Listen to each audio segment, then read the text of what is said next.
Assalamualaikum warahmatullahi wabarakatuh. Waalaikumsalam warahmatullahi wabarakatuh. Bismillahirrahmanirrahim. Alhamdulillahi rabbil alamin. Wassalatu wassalamu ala ashrafil mursalin wa ala alihi wa ashabihil mujahidin at-tahirin, amma ba'du. Saudara-saudara kaum muslimin rahimakumullah. Sebagai kelanjutan dari pembicaraan kita tentang serial para nabi, maka pada pertemuan kali ini kita akan membicarakan riwayat tentang Nabi Sulaiman alaihi salam dan Ratu Balqis. Nabi Sulaiman adalah putra dari Nabi Daud alaihi salam, yang Nabi Daud ini merupakan keturunan yang ke-12 dari Nabi Yakub. Pada diri Nabi Sulaiman bertemu kebesaran dunia dan kebesaran akhirat. Ya, beliau seorang raja, ya, beliau seorang rasul. Ya, beliau seorang pemimpin agama. Ya, juga beliau adalah seorang pemimpin negara. Alangkah idealnya memang jikalau ulama menjadi umara, atau jikalau umara adalah seorang ulama. Dengan posisinya sebagai ulama, maka nilai kepemimpinannya terpelihara dari segala macam bentuk penyelewengan. Dan dengan kedudukannya sebagai umara, dia akan lebih efektif memberikan komando kepada rakyatnya untuk hidup melaksanakan perintah-perintah Allah. Tetapi oleh karena orang yang sekaligus jadi ulama dan umara termasuk jenis makhluk langka, maka agama hanya akan memberikan pesan agar yang bernama ulama dan umara saling bekerja sama untuk kemaslahatan dan kemanfaatan rakyat. Ulama adalah ulama, umara adalah umara. Jikalau keduanya bisa berjalan dan berdampingan dengan baik, rakyat akan jadi nikmat. Tapi kalau keduanya centang perenang, tentu rakyat akan jadi kiamat adanya. Ma'asyiral muslimin rahimakumullah. Mengapa figur Nabi Sulaiman adalah figur yang bertumpu kebesaran dunia dan akhirat? Kita lihat dari sejarah bahwa Allah memberikan mukjizat kepada para rasulnya biasanya sesuai dengan kecenderungan umat yang dihadapi pada waktu itu. Umat yang dihadapi Nabi Musa alaihi salam adalah umat yang senang kepada kegagahan, suka kepada bentuk badan yang kuat. Oleh karenanya mukjizat yang diberikan Allah kepada Nabi Musa berupa kekuatan baik tongkat maupun tenaganya. Sebaliknya, umat di zaman Nabi Isa alaihi salam cenderung berbangga dengan kemahirannya di bidang ilmu kedokteran dan ketabiban. Maka mukjizat yang diberikan Allah kepada Nabi Isa adalah mukjizat yang bisa mengatasi semua itu, sehingga Nabi Isa dengan izin Allah bisa menyembuhkan orang yang kena penyakit kusta, belang, bahkan sampai bisa menghidupkan orang mati dengan izin Allah. Di zaman Nabi Muhammad sallallahu alaihi wasallam, kecenderungan umat kepada kemampuan bersyair, sehingga ketika itu yang dihargai adalah ujung tombak dan ujung pena. Ujung tombak dalam arti pahlawan perang, dan ujung pena dalam arti seniman dan penyair. Maka di antara mukjizat terbesar yang diberikan kepada Nabi adalah Al-Quranul Karim, yang keindahan gaya bahasanya tidak seorang penyair pun sanggup menandinginya. Di zaman Nabi Sulaiman alaihi salam, kebesaran dan kemegahan dunia, kekuatan dan kejayaan menjadi ukuran.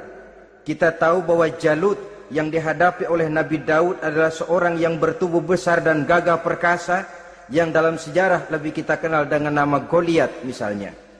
Maka tidak heran kalau mukjizat yang diberikan Allah kepada Nabi Musa merupakan mukjizat yang bertumpu antara kebesaran dunia dan kebesaran akhirat, sebagai raja dan juga sebagai nabi. Tetapi yang patut menjadikan pelajaran buat kita terhadap seluruh kebesaran yang diberikan itu, Nabi Sulaiman berkata, "Haza min fadli Rabbi liyabluwani aashkuru am akfuru." Semua ini, kekuasaan dan kebesaranku, kejayaan dan kekayaanku adalah anugerah Tuhan untuk menguji diriku. Adakah aku menjadi bersyukur karenanya atau malah aku menjadi ingkar karenanya? Alangkah baiknya jikalau ucapan Nabi Sulaiman ini kita bisa resapi dan kita bisa terapkan dalam kehidupan ini.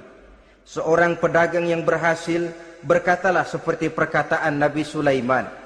Seorang pejabat dengan kedudukan tinggi berkatalah seperti perkataannya Nabi Sulaiman.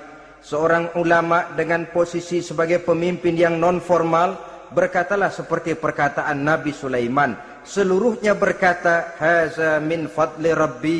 Seluruhnya ini adalah karunia Allah untuk menguji diriku, adakah aku bersyukur atau aku menjadi ingkar karenanya. Inilah sekelumit tentang kebesaran Nabi Sulaiman alaihi salam. Pada usia 13 tahun, beliau sudah mewarisi kerajaan ayahnya Nabi Daud dengan meninggalnya Nabi Daud alaihi salam. Dan sejak itu keistimewaan Nabi Sulaiman alaihi salam sudah nampak dalam kehidupan. Beberapa keistimewaan bisa kita catat dari pribadi Nabi Sulaiman ini. Pertama, beliau cerdik, cerdas dan bijaksana, dan tentu saja harus begitu. Kalau Rasul goblok, mana ada umat yang mau ikut. Tetapi kecerdikan dan kecerdasan serta sifat bijaksana ini nampak dari beberapa kisah yang pernah dihadapinya. Pertama, di saat beliau berumur 11 tahun, ketika itu yang menjadi raja adalah ayahnya Nabi Daud, datang mengadu seorang petani bahwa sawah ladangnya, tanaman-tanaman yang ditanamnya habis dimakan oleh binatang ternak dari tetangga di sebelahnya. Maka ia mengajukan usul agar binatang ternak yang memakan tanam-tanamannya itu diberikan saja kepadanya. Nabi Daud meluluskan permintaan petani ini, tapi Nabi Sulaiman berkata, "Ayah, maafkan saya. Kalau boleh saya mengajukan usul, jangan seluruh binatang ternak gembala itu diberikan kepada petani. Akan lebih baik kalau binatang ternak yang memakan tanam-tanamannya itu diberikan kepada si petani selama 1 tahun.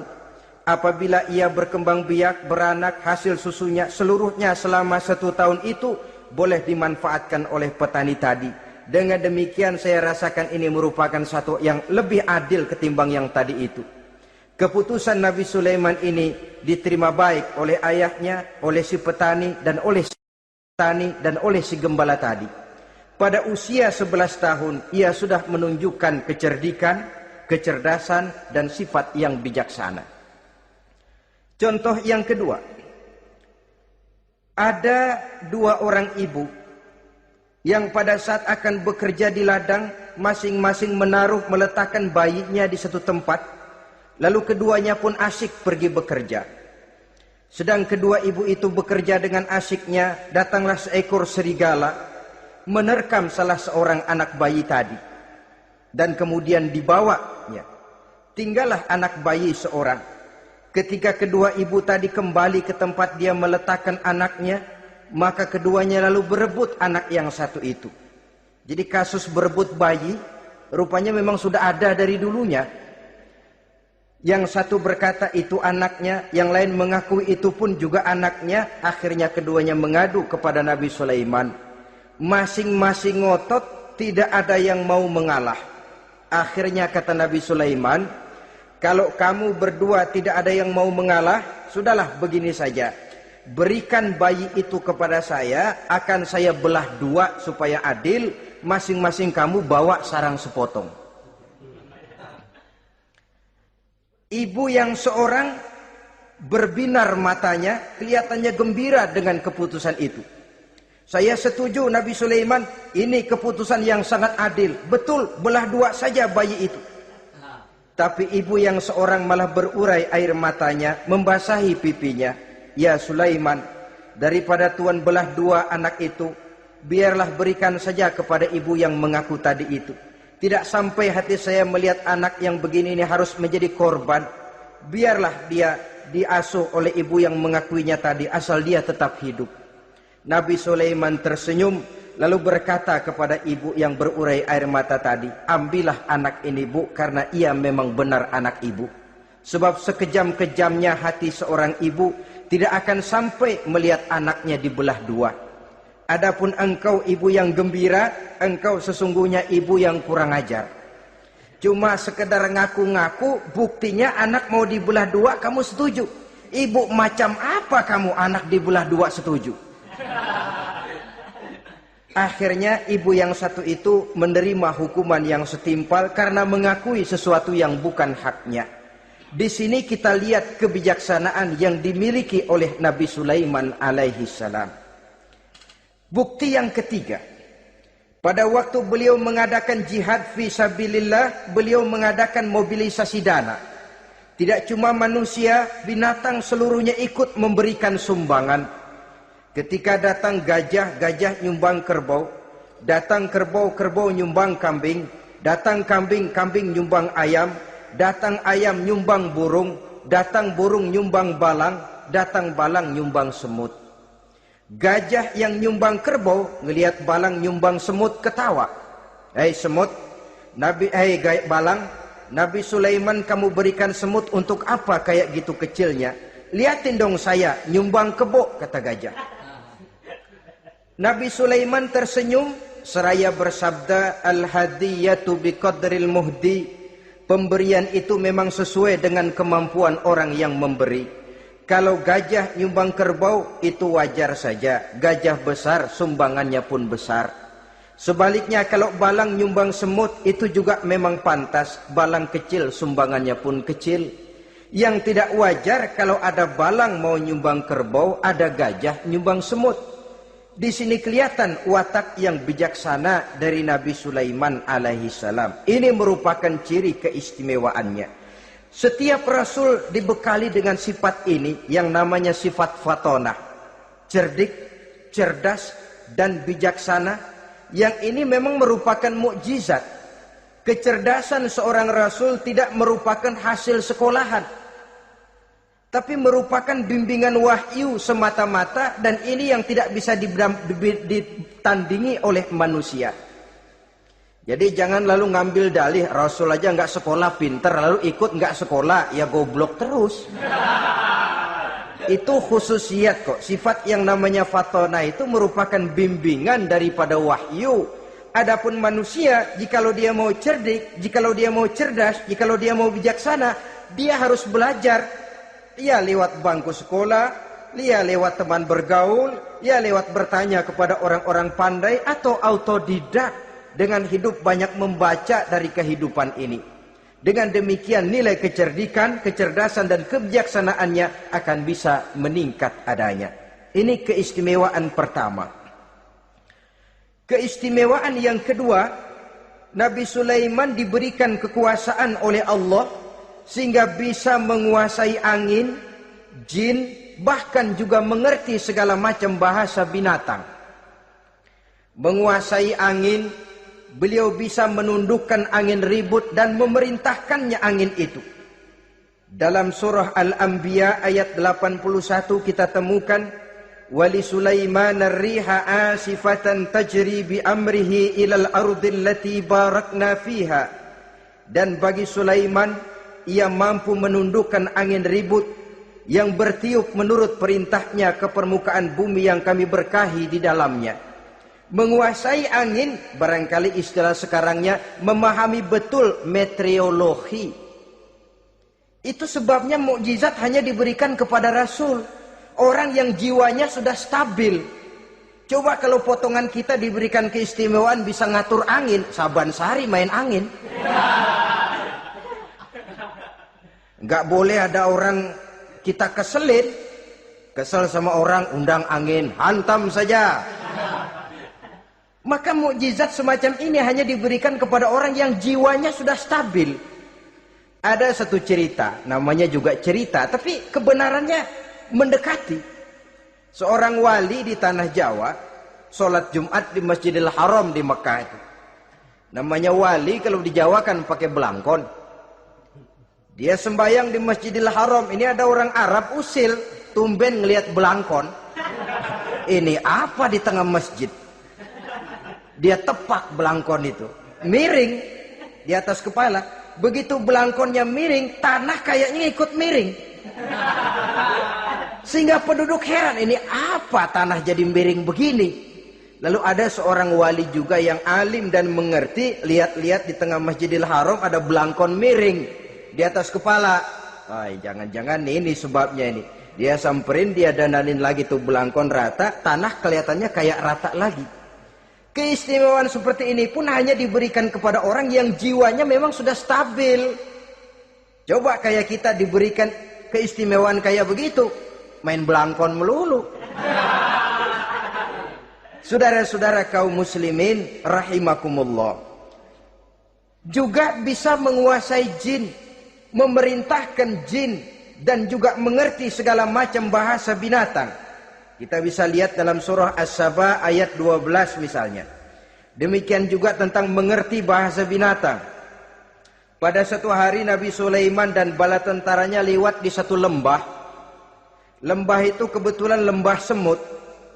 Ketika mereka lewat di lembah itu, Raja Semut lihat dari kejauhan, dia pidato kepada rakyatnya para semut itu. Apa katanya? Ya ayyuhan namlu dukhulu masakinakum. La yahtimannakum Sulaiman wa junuduh wa hum la yash'urun. Jadi ini Raja Semut melihat Nabi Sulaiman datang bersama seluruh bala tentaranya, dia pidato kepada rakyatnya.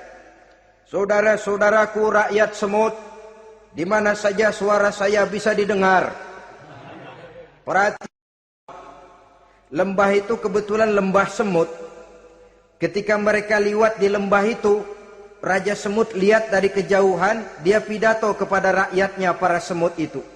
Apa katanya? Ya ayyuhan namlu dukhulu masakinakum.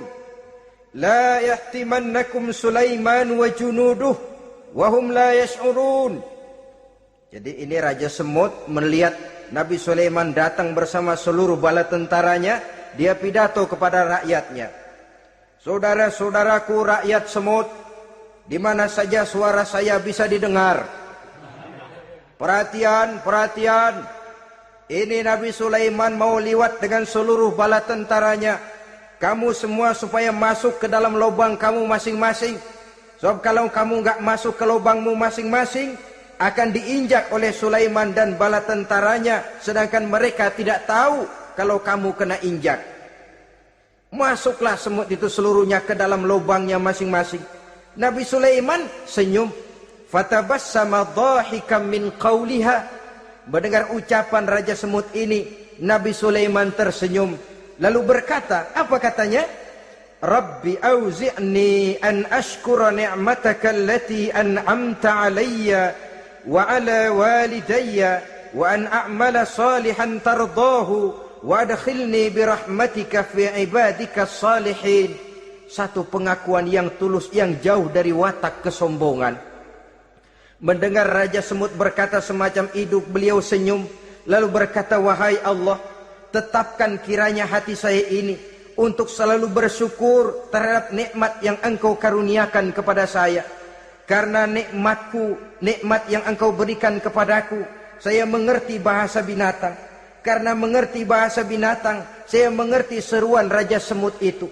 Tetapkan saya untuk selalu bersyukur ya Allah atas nikmat yang engkau berikan ini, atas nikmat yang engkau berikan kepada kedua orang tua saya, dan tetapkan saya untuk selalu melakukan amal soleh yang engkau ridhoi, dan masukkan saya ke dalam golongan hamba-hambamu yang soleh.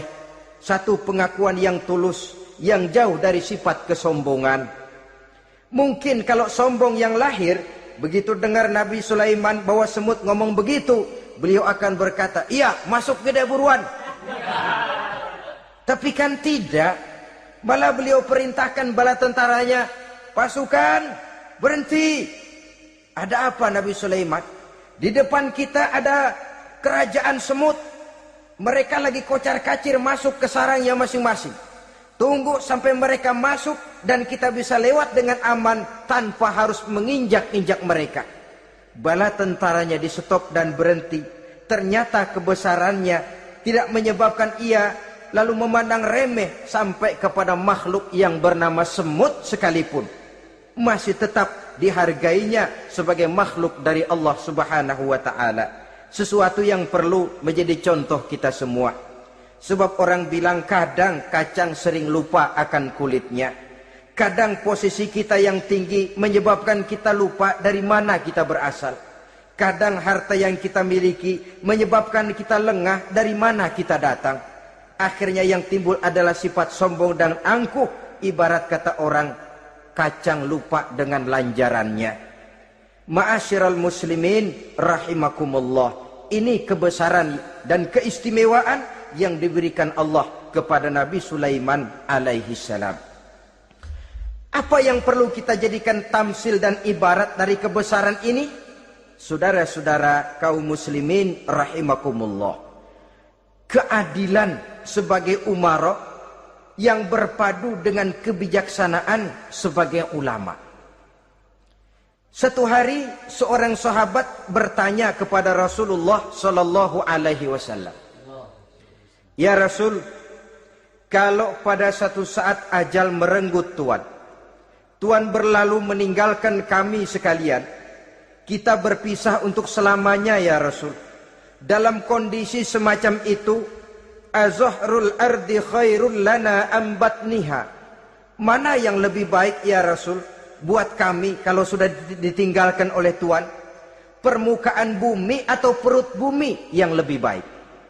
Ini pertanyaan dengan bahasa kinayah. Permukaan bumi maksudnya hidup.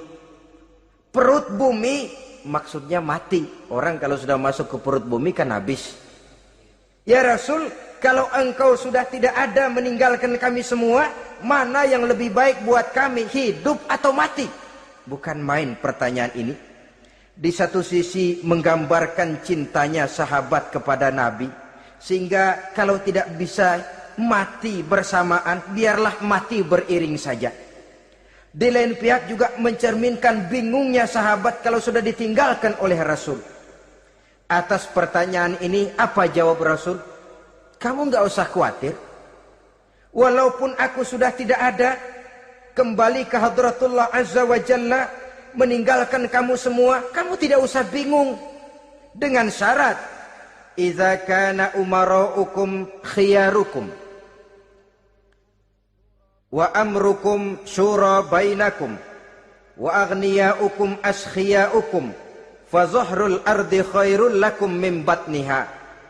Kalau saja para umara, kalau saja pemimpin-pemimpin kamu adalah orang-orang yang terbaik di antara kamu, dan seluruh persoalan yang kamu hadapi dapat kamu musyawarahkan dengan baik, lalu orang-orang kaya di antaramu adalah orang-orang yang dermawan, ketika itu walaupun aku sudah tidak ada, hidup lebih baik daripada mati. Permukaan bumi lebih baik daripada perut bumi. Dengan catatan tiga tadi. Pemimpinmu orang yang terbaik di antara kamu, segala persoalan kamu musyawarahkan, dan orang kayamu orang dermawan. Walaupun aku tidak ada, hidup lebih baik daripada mati. Tapi sebaliknya kata Nabi, idza kana umaraukum syirarukum. Kalau umarokmu, pemimpin-pemimpinmu adalah orang-orang yang terjahat di antara kamu. Wa amrukum ala nisaikum. Dan segala urusanmu sudah diatur oleh perempuan. Walaupun dia tidak naik di bidang eksekutif, tidak memegang kekuasaan, tapi kekuasaan bayangannya jauh lebih menentukan daripada kekuasaan yang sesungguhnya. Kalau perempuan sudah ikut campur mengaturmu, kemudian wa askhiyaukum bukhalaukum. Orang-orang kaya di antaramu adalah orang-orang yang bakhil bin pelit alias kikir. Maka ketika itu kata Nabi, fabatnul ardi khairul lakum min zahriha.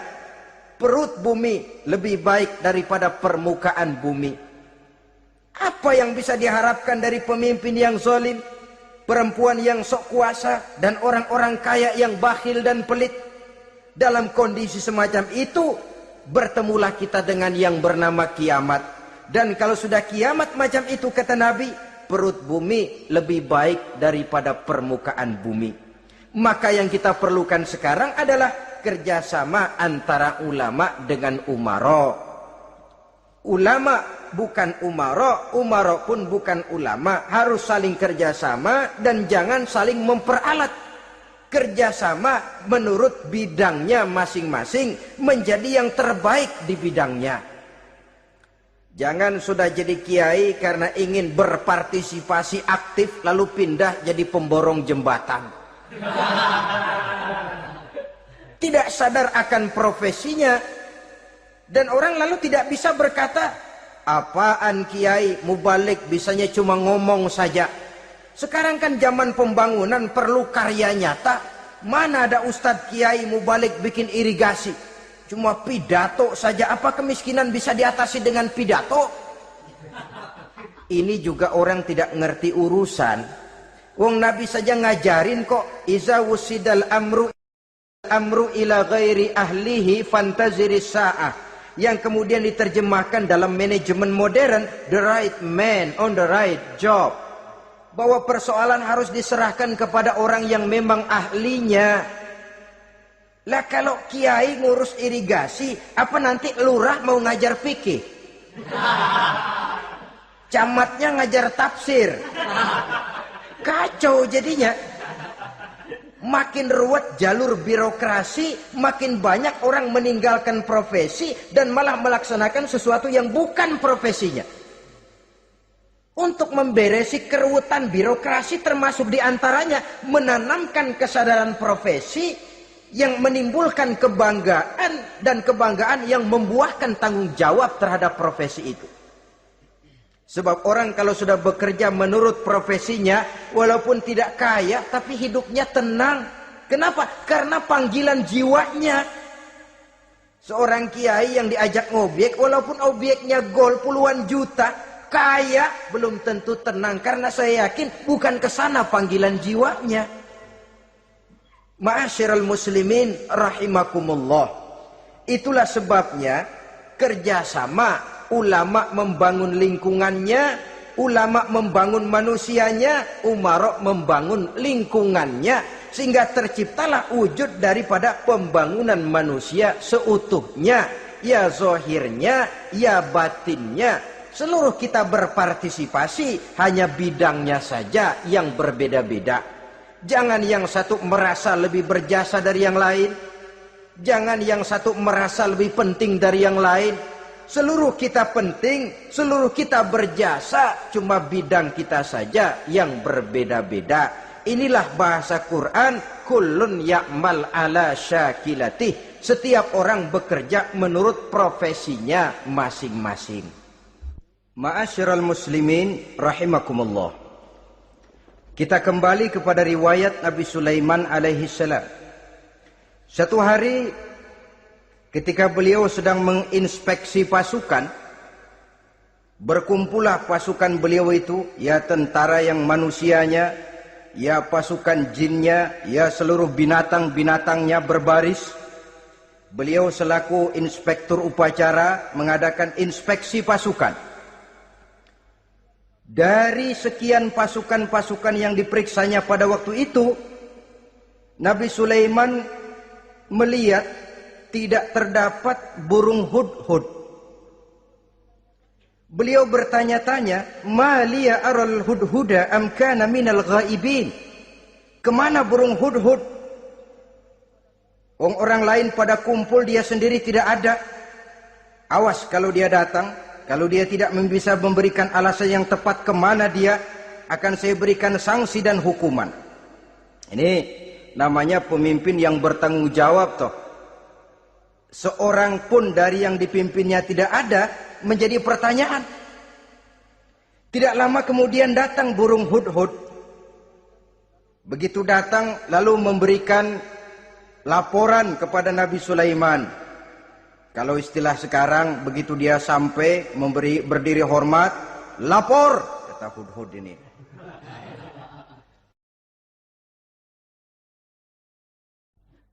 Bagaimana Hudhud? Maaf Tuan Raja, saya terlambat.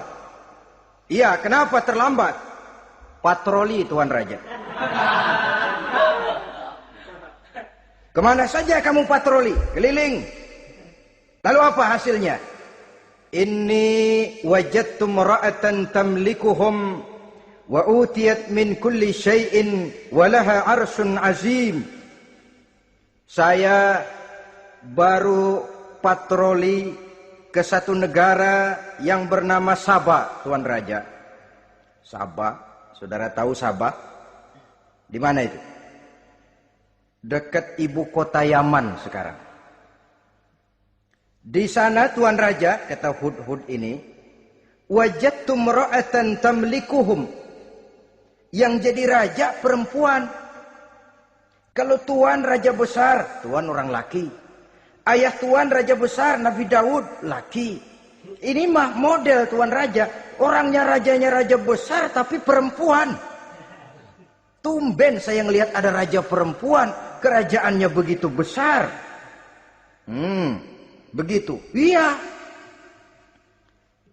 Lalu dia jadi raja bagaimana? Ya mewarisi kerajaan ayahnya Sri Baginda Raja Syarahil. Ketika ayahnya wafat dia naik. Walaha arsyun azim. Singgasananya besar, bagus, antik Tuan Raja. Terus bagaimana lagi? Wajadtuha wa qaumaha yasjuduna lisyamsi min dunillah. Yang jadi pikiran saya Tuan Raja, dengan kekuasaan yang besar, mereka itu seluruhnya, seluruh bala tentaranya dan kaumnya, yasjuduna lisyamsi. Mereka menyembah matahari, bukan menyembah Allah. Mendengar ini Nabi Sulaiman tergerak hatinya. Waktu mendengar rajanya perempuan, kekuasaannya besar, belum tergerak. Tapi ketika sampai kepada yasjuduna lisyamsi, mereka sujud kepada matahari, di situ pribadi seorang rasulnya tergerak. Siapa nama ratu itu? Namanya Ratu Balkis Tuan Raja. Begini Hudhud, laporan kamu saya terima. Alasan kamu datang terlambat bisa dipertanggungjawabkan. Kamu tidak kena hukuman. Cuma begini saja Hudhud, karena kamu yang laporan, kamu yang tahu lokasi negaranya, kamu yang harus melaksanakan tugas ini. Apa Tuan Raja? Izhab bi kitabi hadza fa'alqih ilaihim. Kamu berangkat lagi ke negeri Sabah, bawa surat saya, berikan kepada mereka. Thumma tawalla anhum. Kemudian kamu berpaling dari mereka, tapi jangan pulang. Fanzur madza yarji'un. Lihat apa reaksi mereka setelah menerima surat ini. Baik Tuan Raja, baik. Nabi Sulaiman menulis sepucuk surat kepada Ratu Balkis. Dan surat itu dibawa oleh burung Hudhud tadi. Terbanglah si burung Hudhud ini ke negeri Sabah. Masuk ke istana Ratu Balkis. Dan surat itu jatuh di kamar Ratu Balkis. Diambil surat tadi, kemudian dibaca. Apa isi suratnya? Innahu min Sulaiman. Wa innahu bismillahirrahmanirrahim. Alla ta'lu alayya. Wa'tuni muslimin. Surat ini dari Sulaiman. Bismillahirrahmanirrahim. Jangan kamu merasa lebih tinggi dari aku. Datanglah kepadaku dan masuk ke dalam agama Islam. Suratnya singkat, padat, ultimatum. Jadi enggak pakai bahasa kembang, enggak pakai bahasa basi, langsung kepada isi. Surat ini dari Sulaiman. Bismillahirrahmanirrahim. Jangan kamu merasa lebih tinggi dari aku. Datanglah kepadaku dan masuklah ke dalam agama Islam. Ini yang disebut dakwah langsung tanpa pakai kembang. Saudara-saudara, menerima surat semacam ini, Ratu Balkis lalu ngumpulin para pembantu kerajaan, aparat pemerintah lah zaman sekarang. Termasuk menteri-menteri. Dipanggil sidang darurat di istana Ratu Balkis. membahas datangnya surat dari Nabi Sulaiman alaihissalam. Tuan-tuan para menteri, bagaimana Sri Ratu? Saya dapat surat. Dari mana? Dari Sulaiman. Katanya apa? Jangan kamu merasa lebih hebat dan lebih tinggi dariku. Datanglah kemari dan masuklah ke dalam agama Islam. Menurut pendapat tuan-tuan menteri, bagaimana surat ini? Apa kita penuhin permintaannya? Kita datang rame-rame masuk Islam? Oh, kata menteri, jangan dulu tuanku. Gengsi dong. Kita ini kan kerajaan besar. Tentara kita gagah. Masa mau menyerah tanpa syarat? Ini kan kerajaan besar. Tentara kita gagah. Masa mau menyerah tanpa syarat? Soal nanti kita kalah atau menang itu soal lain, Tuan Perdana Menteri, Tuan Ratu. Tapi bahwa kita punya harga diri itu harus kita tunjukkan lebih dulu. Jadi menurut Tuan Menteri bagaimana? Kami sih nunggu komando Tuan Putri saja. Artinya kalau boleh perang saja. Cuma mau duluin takut dikira nyelongcong. Kami sih gimana komando Tuan Ratu saja. Tuan komandokan berangkat, kami segera berangkat. Terserah Tuan Putri, kami seluruhnya loyal, taat dan setia menunggu titah dari Sri Paduka Ratu. Terima kasih para menteriku. Soal kesetiaanmu saya tidak meragukan. Tapi perang dimanapun selalu membawa kerugian. Kita menang, rugi, tentu jatuh korban. Apalagi kalau kita kalah. Dan raja-raja yang mengalahkan negeri-negeri lain selalu membawa kehinaan kepada negeri yang dikalahkannya. Jadi bagaimana? Sekarang begini saja. Kita ambil jalan tengah. Lalu diplomasi dulu. Diplomasi macam apa Tuan Ratu? Kita kirim utusan kepada Nabi Sulaiman. Dari sana nanti kita lihat reaksinya. Saya memang selama ini sudah dengar siapa itu Nabi Sulaiman. Katanya orang yang masih muda, masih bujangan, bijaksana, kekuasaannya besar, tentaranya hebat. Cuma kan baru berita, kita cek. Jadi diplomasi macam apa Tuan Ratu? Kita kirim utusan kepada Raja Sulaiman. Kita bawakan hadiah-hadiahnya. Yang mahal-mahal, mewah-mewah, menarik. Pokoknya yang terbaik di negeri kita berikan kepadanya. Lihat reaksinya. Kalau dia tergiur dengan hadiah itu, dia raja, bukan nabi. Tapi kalau dia menolak hadiah itu, dia memang nabi. Dan apa reaksi kita nanti tergantung sikap Nabi Sulaiman. Aha, kalau begitu setujulah Ratu. Itu memang bijaksana. Diplomasi dulu. Iya, jangan datang-datang main perang aja loh. Perang sih gampang. Tapi ini kan ada meja perundingan. Sepanjang masih kita bisa menempuh jalan damai, damai saja dulu. Baik.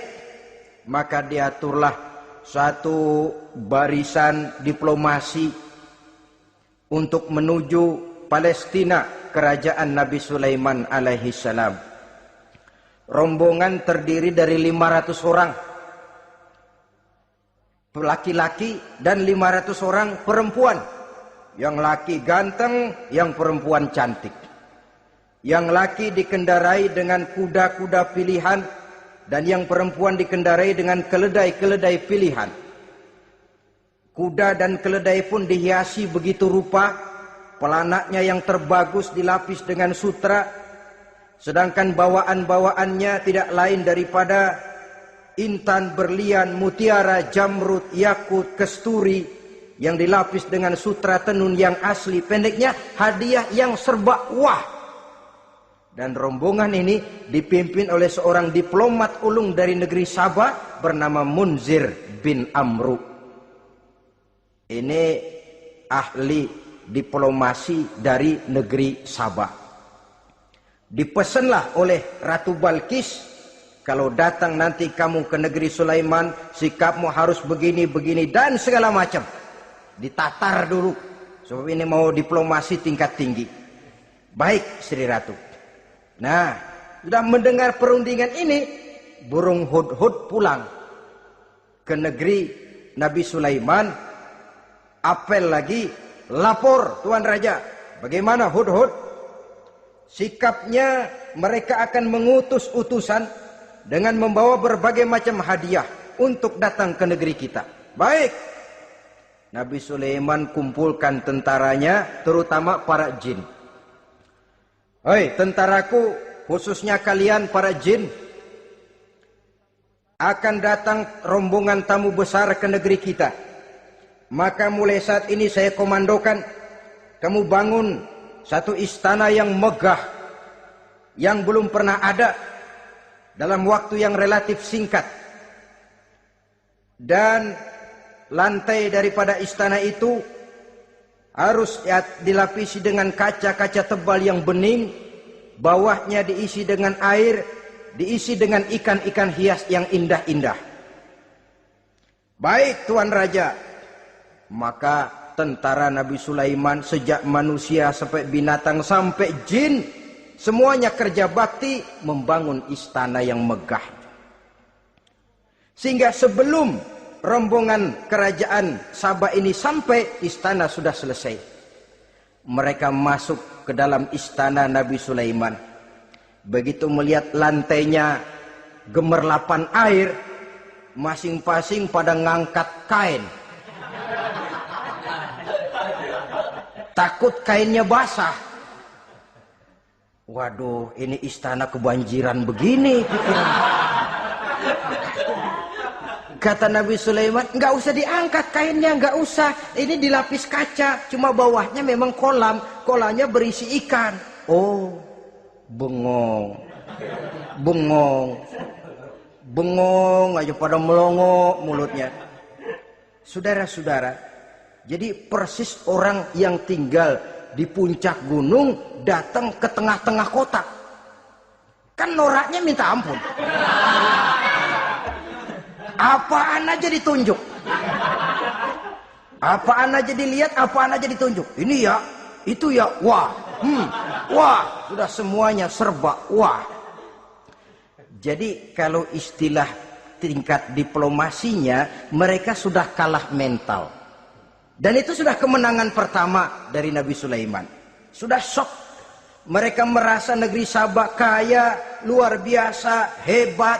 Begitu datang ke negeri Sulaiman, mereka jadi orang norak kayaknya. Sudah kumpul, nah selamat datang tuan-tuan ke negeri kami. Ada pesan apa? Majulah Munzir bin Amru. Tuan Sulaiman, bagaimana? Kami diutus oleh Sri Baginda Ratu Balkis untuk menyampaikan hadiah-hadiah yang kami bawa ini. Intan, berlian, yakut, jamrud, kesturi, dan barang-barang mahal lainnya. Mudah-mudahan Tuhan bisa menerima dengan senang hati. Nabi Sulaiman tersenyum. Lalu beliau berkata, Atumiddunani bimalin, fama atani Allahu khairun mimma atakum. Kamu mau memberikan saya seluruh hadiah-hadiah permata intan ini? Padahal apa yang telah diberikan Allah kepada saya jauh lebih baik dari apa yang telah diberikannya kepadamu. Kamu merasa bahwa saya kekurangan semua ini?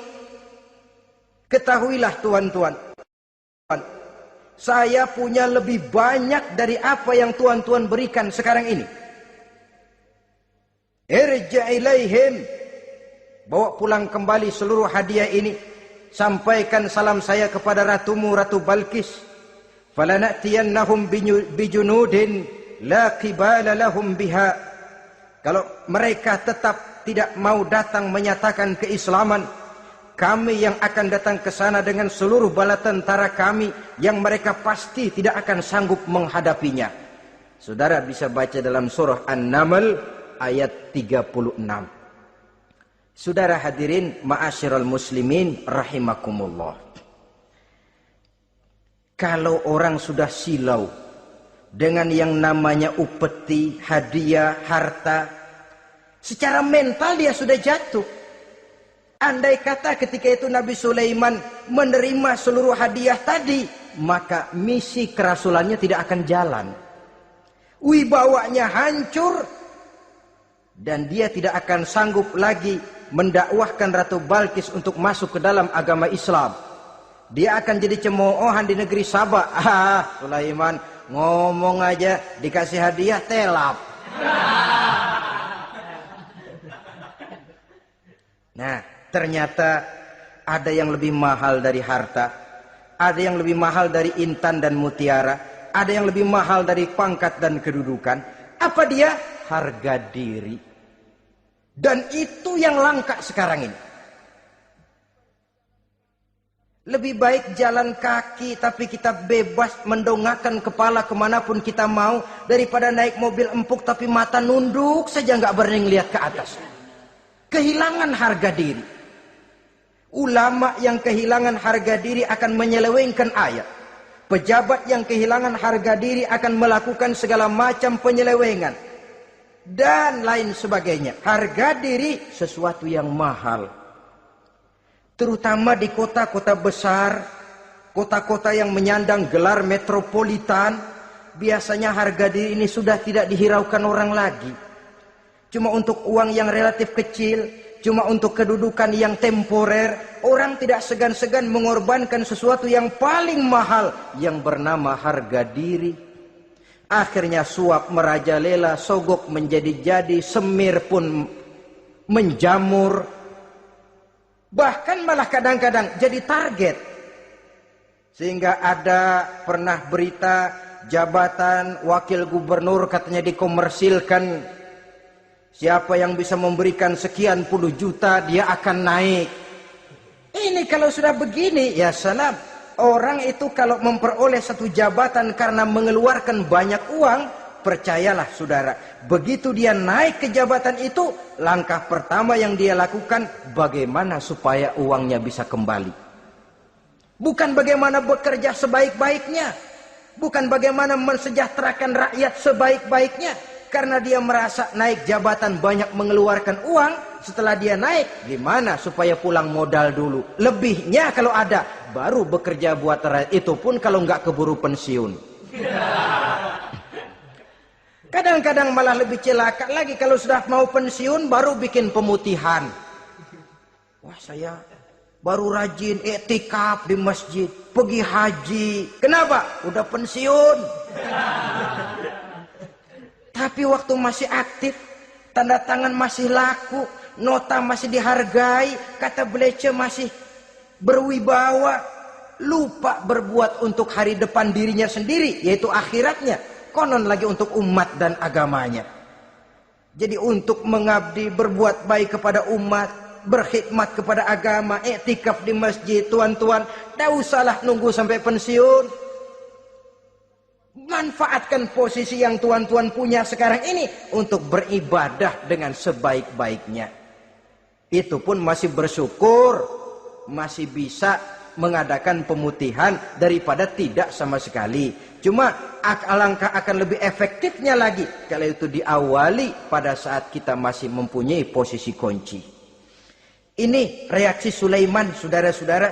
Diberikan hadiah yang mahal, atau midunani bimalin. Kamu mau nyogok saya dengan hadiah ini? Yang diberikan Allah lebih hebat dari yang kau bawa sekarang ini. Apa yang saya cari? Oleh Allah saya telah diberikan sesuatu yang lebih besar dari yang kau bawa. Sudah, bawa pulang saja. Sampaikan salam kepada ratumu. Kalau dia tetap ngotot tidak mau kemari, saya yang akan datang ke sana dengan seluruh bala tentara yang saya yakin sampean akan kewalahan ngadepinnya. Pulang, sampaikan salam saya, bawa seluruh hartamu. Diplomasi tahap pertama menang total. Utusan Raja Sabah sudah kalah mental, kalah juga fisik. Pulanglah mereka dengan membawa kembali seluruh hadiah yang mereka ingin sampaikan tadi. Bisa dibayangkan mentalnya itu, ya. Sama juga kita sudah punya niat ingin menyogok seseorang, tahu-tahu yang mau disogok nggak nerima, pulang kayaknya muka kan belipet. Sulit ketemu orang. Jadi perasaan kita orang pada ngetawain aja. Padahal orang mah nggak tahu persoalannya. Tapi sikap mental sendiri itu. Jadi memang saudara-saudara, ini berkaitan. Walaupun yang mau nyogok banyak, kalau yang disogok nggak mau, nggak jadi. Walaupun ada yang minta disogok, kalau yang mau nyogok nggak ada, juga nggak nyetel. Lah ini nyetel, yang mau nyogok banyak, yang disogok pun ada. Jadilah perbuatan itu. Ma'asyiral muslimin rahimakumullah. Sampai mereka di kerajaan Sabah, mereka ceritakan itu, Ratu Balkis bengong. Ternyata yang saya dengar selama ini memang benar rupanya. Sulaiman bukan cuma raja, tapi juga rasul. Bukan cuma pemimpin negara, tapi juga pemimpin agama. Lalu bagaimana, Sri Ratu? Biarlah saya pikir-pikir dulu. Pikir. Bagaimana ya? Sudahlah, begini saja. Kita sekarang berangkat ke negeri Nabi Sulaiman. Saya yang akan langsung memimpin rombongan. Ada dua tujuan Ratu Balkis sebenarnya. Tujuan pertama ingin melihat dengan mata kepala sendiri kebesaran Sulaiman yang selama ini dia cuma dengar beritanya saja. Yang kedua, ada udang di balik batu. Kalau setelah Nabi Sulaiman nanti melihat kecantikan Ratu Balkis ini, dia bisa fly. Nah, istilah anak sekarang, dia bisa fly. Nah, siapa tahu kan, karena kecantikannya Nabi Sulaiman lalu jatuh hati. Dan Dewi Amor pun bicara, nanti bila mata bertemu mata, bibir ikut senyum, hati berdetak.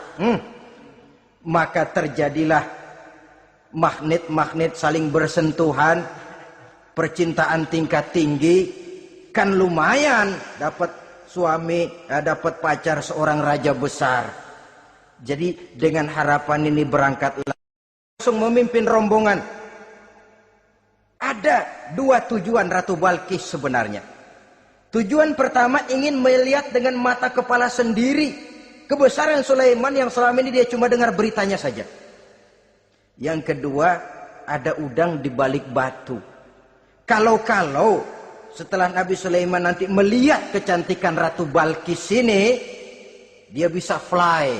Nah, istilah anak sekarang, dia bisa fly. Nah, siapa tahu kan, karena kecantikannya Nabi Sulaiman lalu jatuh hati. Dan Dewi Amor pun bicara, nanti bila mata bertemu mata, bibir ikut senyum, hati berdetak. Maka terjadilah magnet-magnet saling bersentuhan, percintaan tingkat tinggi. Kan lumayan dapat suami, dapat pacar seorang raja besar. Jadi dengan harapan ini berangkatlah Ratu Balkis ke negeri Nabi Sulaiman. Hud lapor lagi. Lapor. Bagaimana Hud? Ini Ratu Balkis yang mimpin sekarang. Baik, kita siap-siap. Begini saja, kata Nabi Sulaiman. Siapa yang bisa bawa singgasana Ratu Balkis ke sini? Jin Ifrit tampil. Saya. Berapa lama kamu perlukan untuk membawa singgasana Ratu Balkis kemari? Sebelum Tuan bangun dari tempat duduk, itu singgasana sudah bisa sampai kemari, Tuan Raja. Bagus. Ada yang bisa lebih cepat? Saya, kata seorang ulama. Berapa lama? Sebelum Tuan kedip. Asal Tuan kedip, Tuan melek lagi, singgasana sudah sampai di sini. Baik, kerjakan. Dalam waktu sekejap itu singgasana Ratu Balkis sudah sampai di istana Nabi Sulaiman. Pasang di sini, biar dia dudukin nanti, robah sedikit biar dia nggak kenalin. Dirombak sedemikian rupa. Masuk Ratu Balkis ke istana Nabi Sulaiman. Terjadilah kemudian di perundingan semacam tingkat tinggi antara raja dengan raja. Bagaimana Tuan Ratu Balkis? Iya, Tuan Sulaiman. Iya, bagaimana? Saya kagum dengan kebesaran Tuan. Bukan kebesaran saya. Seluruhnya ini adalah karunia Allah kepada saya. Saya dengar Tuan menyembah matahari. Padahal matahari tidak pernah memberikan apa yang Tuan kehendaki. Matahari tidak pernah menciptakan Tuan. Adalah lebih baik Tuan menyembah yang menciptakan matahari daripada menyembah matahari itu sendiri. Nabi Sulaiman,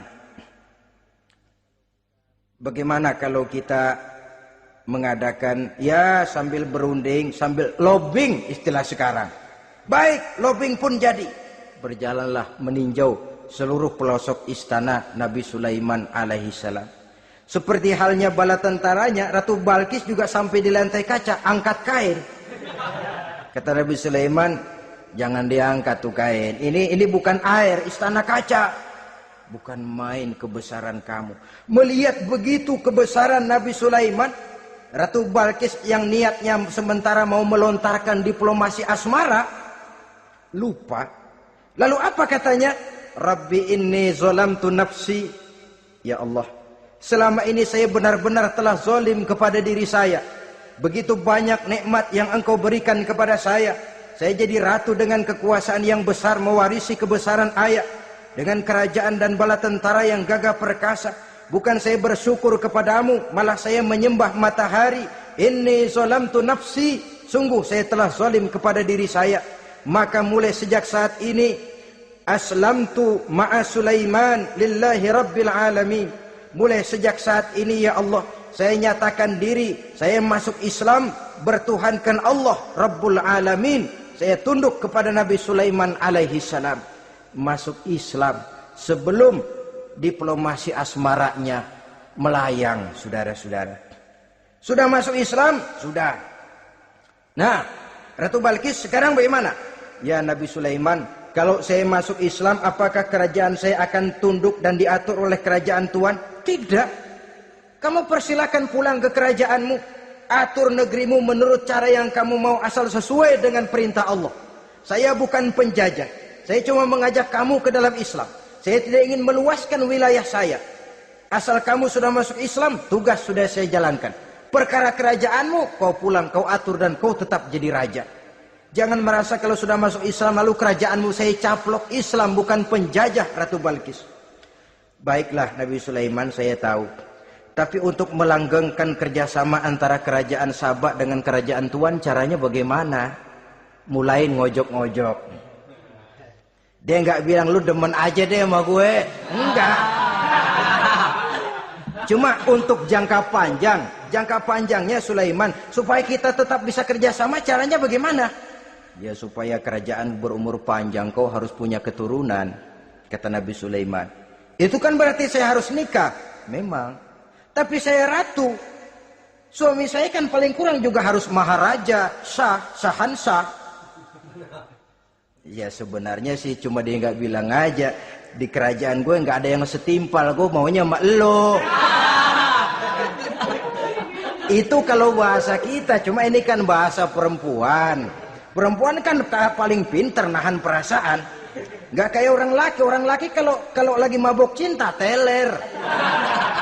Sama siapa aja dia cerita. Gue kan lagi demen sama si Ano. Lain sama perempuan, dia paling bisa jaga perasaan. Saya kalau begitu, saya harus kawin dengan maharaja. Ya kamu tinggal pilih saja, kata Nabi Sulaiman. Nabi Sulaiman, ini Perdana Menteri udah pada mesem-mesem, udah paham ke arah mana maksudnya. Bagaimana kalau kita kukuhkan saja dua kerajaan ini, Nabi Sulaiman?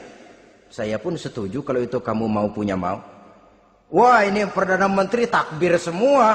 Allahu Akbar, Alhamdulillah, Alhamdulillah. Sampai akhirnya Nabi Sulaiman pun menikah dengan Ratu Balkis. Bergabunglah dua kerajaan besar itu. Saudara-saudara kaum muslimin rahimakumullah. Kemudian setelah bertahun Nabi Sulaiman wafat.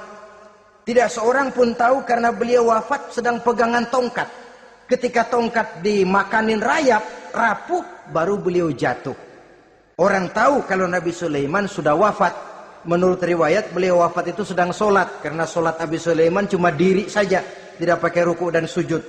Menurut riwayat lain, beliau sedang memandori jin dan tentaranya yang sedang kerja. Begitulah wafat beliau, kita bisa baca dalam surah Saba ayat ke-14. Setelah beliau wafat, Palestina diserbu oleh Raja Bukhtanasor atau Raja Nebukadnezar. Seluruh kebesaran Sulaiman di bumi hanguskan, istananya dihancurkan, intan permata dan kekayaan beliau dirampok. dan tinggallah kebesaran Sulaiman cuma legenda saja yang kita kenal dengan istilah Haikal Sulaiman.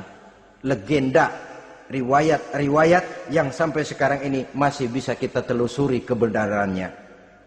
Saudara-saudara, inilah pertemuan yang singkat ini, walaupun serba singkat, mudah-mudahan ada manfaatnya.